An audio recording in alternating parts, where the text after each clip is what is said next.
เจริญสุขเจริญพรองค์ตนญาติโยมเมื่อนี้ก็อาตมาก็ได้มาทักพลอยเนาะ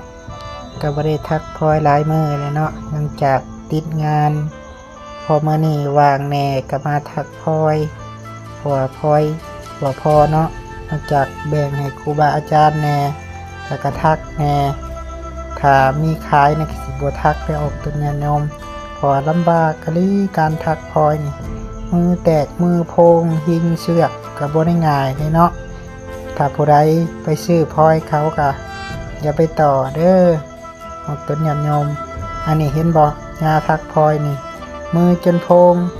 คันมีขายนี่ก็สิซื้อเอาอันนี้ก็มาทักเองเนาะบ่มีขาย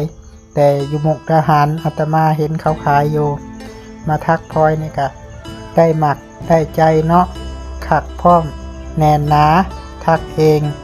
อันนี้เลยเนาะกิจวัตรของพ่อแม่ครูบาอาจารย์อันใดเฮ็ดได้ก็เฮ็ดไปเนาะบ่ท่าคนอื่นกว่าเราจะเป็นหัวหน้าคนก็บ่ได้ง่าย บางคนคิดว่าง่ายที่จริงก็บ่แม่นเรื่องง่ายเด้อ